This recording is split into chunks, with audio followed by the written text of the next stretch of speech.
What up, guys? Moneymaker here. We are back with another review. Today we're reviewing Tales of the Outcast, and we're on the next section of it.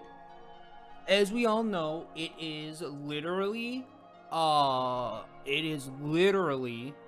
Tales of the Outcast is literally just an expansion upon the Erma universe.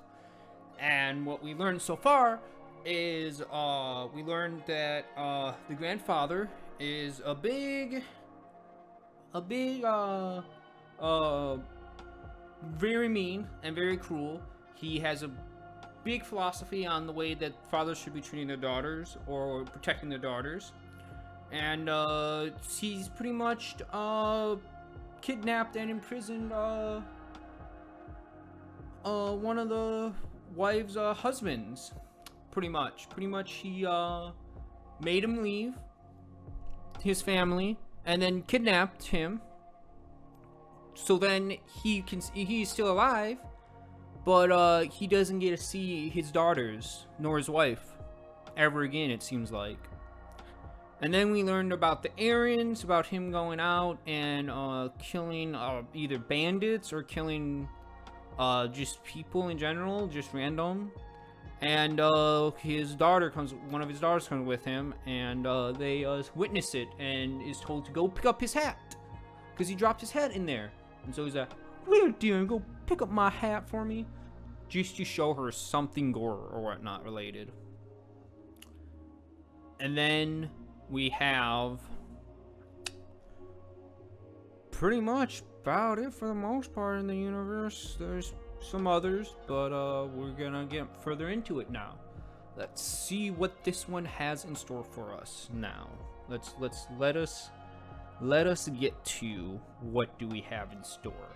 The Night Detective, the Nightmare King. Ooh, I used to love Denver. Ooh.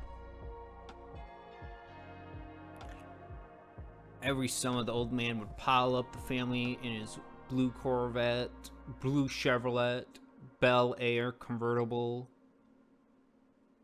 and off we went from Chicago to Colorado. 14 hours, give or take, we spent the summer at my uncle's cabin, exploring the woods, looking arrowheads, and riding our bikes into town to watch the newest movie, specifically The Birds. Oh, the Night Detective. But that was then. This is now. Oh, so this. Okay, so the Night Detective is him. Okay. You'd think all of the things kids would be streaming nowadays, it wouldn't be raising demons. Let alone the Nightmare King. But what do I know? Damn kids. Damn kids being emo as crap, summoning the Nightmare King, the Nightmare Lord. Yeah, Nightmare King. They're summoning the Nightmare King. Gosh dang it. Why do these emos and these occult types just summon random beings into the universe? Come on now. Don't do it. You're gonna destroy the race of human. Okay, I can't speak Latin, but I will attempt to speak Latin.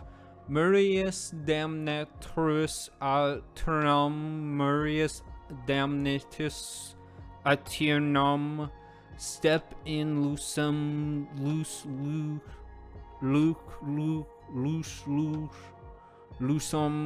exteriori, step in lucem exteriori, step in lucem lucem. Probably saying that wrong, but I gave it my best. Exterior. Oh, damn, look at that. It's Nightmare Queen. He looks like Brock from One Piece a bit. I'm messing with you. No, but he sort of does. Look at that. He got a crown. He has a little nice dress, nice get up, nice suit. He looks southern as fudge, though. He's got those southern straps right there, or things that you usually see from the southern, if I recall correctly. Well. Don't look now, boys and girls. We have a guest. Well, well, if it isn't the night detective. Hello, old friend. Come to welcome me back into the world of man. For the masters! Punch! Wow, man, this old night detective is just like, bam. Now we'll get into something more after this, but we're gonna discuss that later. I see you're still a mean old sob. Gosh dang it, he's not. He's a nice man. Marius damnatus anternum. Marius damnatus and aeternum. Come now, detective, those words are useless. I'm free. Free to doom mankind for centuries. And free to roam the world? Yes. But only for 50 yards, give or take. What? No! He's bared a barrier up! The same spell that kept him locked in is now keeping him in a barrier. Oh, shoot, man. What did you do, detective? Well, before these idiots finished their spell, I prepared one of my own. Trapping you here for 1,000 millennium. Trapping you here for 1,000 millennium. So enjoy your kingdom, your majesty. All 50 feet of it. Detective, your spawn will pay for this for eternity. I'll be sure of that. Yeah, if he was to have a kid or anything like that, maybe if he was to have a kid, yes, but I'm assuming he may not have a kid because he's going out this alone or whatnot and fighting these beings, so maybe he doesn't have a kid because if he did, that would be crazy, but yeah. You sure you want to buy all 10 acres of this land? Ain't nothing but dirt. God damn, this detective man is rich. Just buys these acres. He buys these woods.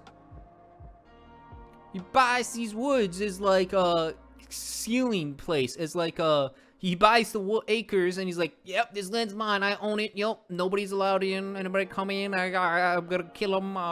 They're not allowed. Nobody's allowed because I own this land.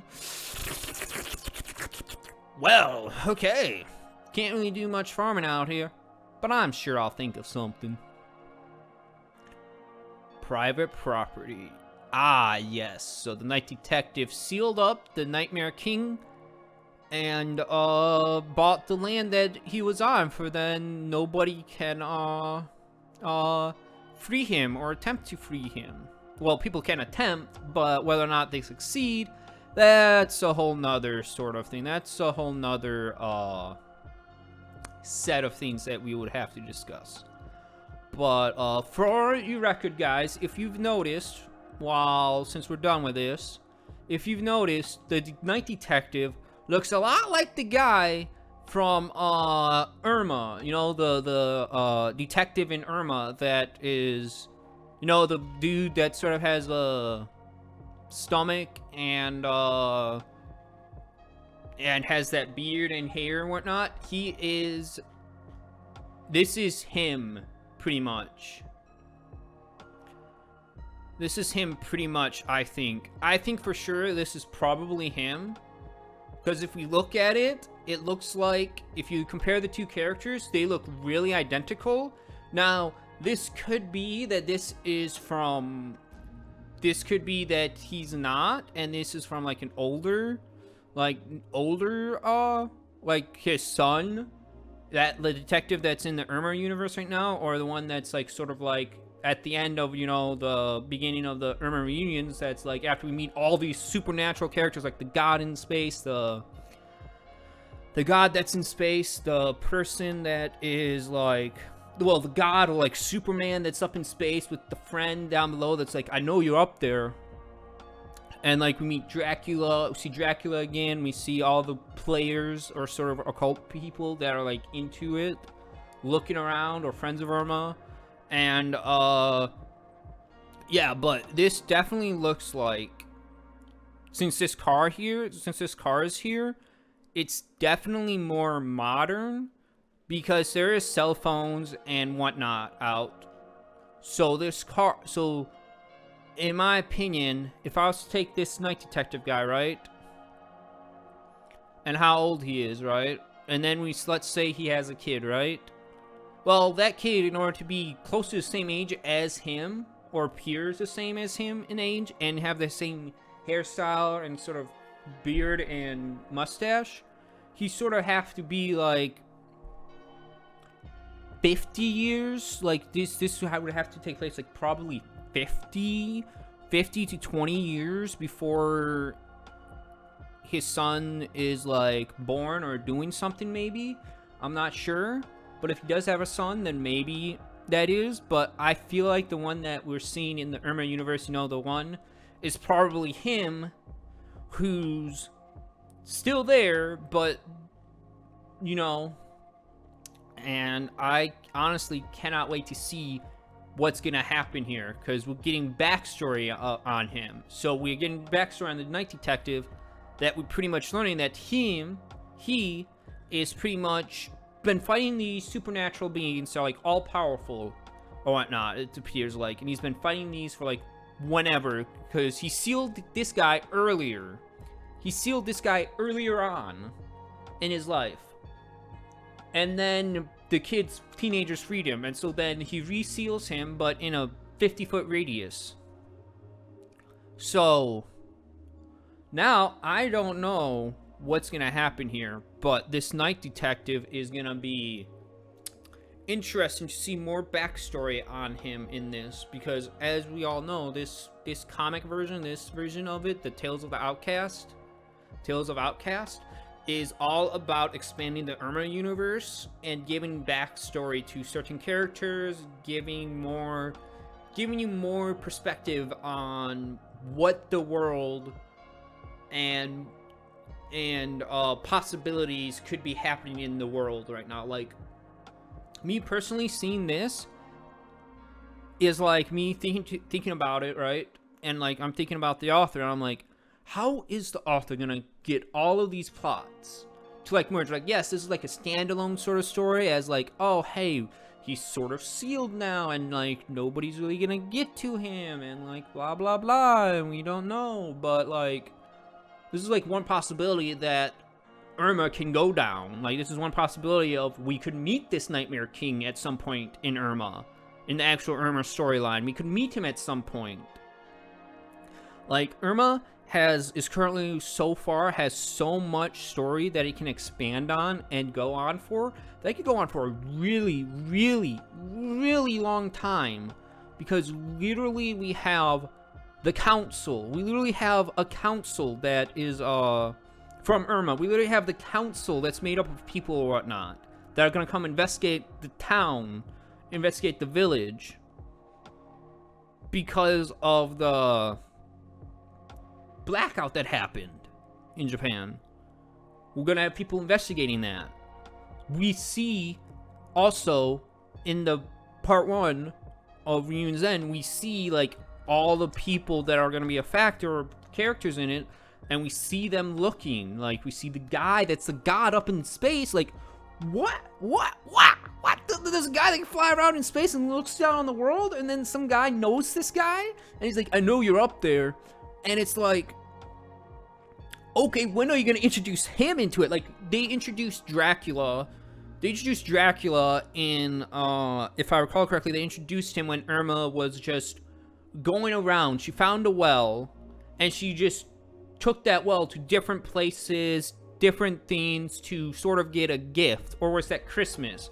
Oh, that was during the Christmas time when Erma was trying to find Santa or that, and she was going through this well that was taking her to places, and she met Dracula. And then we get reintroduced to Dracula again. I don't recall if we have met him before again, but we meet Dracula again in Reunion's End. Well, not meet him, but we see what he's seen. We see him. We see him sitting in his chair, looking like, God, there is so much. I know I'm rambling here near the end, but there is so much that the Erma story can cover, main story can cover, and this Outcast can cover, that's making it so I feel like this is going to be a really long one, and it's not going to really have a conclusion in the next 5 years, 10 years. I feel like it's going to go on for a good 10 years, because there's so much that you can do. But with the current events that happen, it could be that the story is going to be sped up a bit now, because now Erma's exposed her power that she's had. We've seen that that's her power now. We've now been introduced to other characters or other people that could be interacting with Erma, either her friends, either people she's met before, people we've seen, new people that we're seeing. We literally have all of those factors, and now that Erma's going back home, what's gonna happen next is the real question. Because there's so much to expand on and so much that could happen with these Tales of Outcasts backstories that we're getting, and with the Erma universe itself from the main story, that it's gonna take a while. Unless the author decides to speed it up, which I can see it somewhat speeding up, but I don't think we're gonna meet the council anytime soon. I think we're gonna meet the council later on, probably in a year, maybe. I'm gonna estimate maybe a year from now, we'll probably get introduced to the council. Like, we'll probably go to the council or be summoned to the council. We'll probably be introduced to some characters that are part of the council earlier on, which we probably already did in Union's End. Probably some of those characters that we saw are probably part of the council, but we don't know it yet until we actually see, like, some council action, or like something in the story with the council members of it, or parts of them. And we'll probably get introduced to that soon, but we probably won't see the whole council until for like a year, or Erma interacts with all of them in like a year or two. This is gonna be great. I know I rambled on and mixed Erma with Tales of Outcast. I'm sorry, but I just had to, because this is like so much that can happen, and we're not even through this. We still have another, let's see, there's about 10 to 20, I think there's 20 to 25 chapters, 10 to 20, between 10 to 25 chapters on one page of the book, of the site for this novel, and there's four pages right now. So literally there is, actually, if you minus the Christmas special, which was part of this that I reviewed already, if you remove that part, you only have 3 pages. So you have like 60 or so chapters, 60 to 15 times 3, what, 40, 45? Yeah, 45. Like 45 chapters, and we're only through 3 chapters of it already. No, this is the 4th chapter. We're only through 4 chapters. We got 45 plus to get through. So, yeah. Remember, if you stayed this long, thank you. Remember to like, comment, subscribe, support the author. Check down the links down below. And I 100% am grateful if you stayed this long through the rambling and whatnot. I am super happy and glad that you stayed.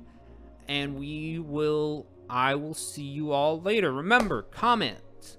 Tell me if you want more of Tales of Outcasts, because I can do more Tales of Outcasts during the week.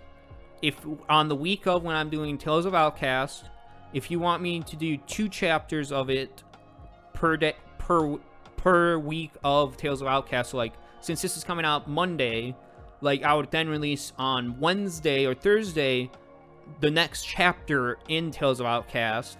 But then the following week, next week, it would be Erma, and that would be it. And then the week after would be Erma, will be Tales of Outcast, another chapter Tales of Outcast, and another one.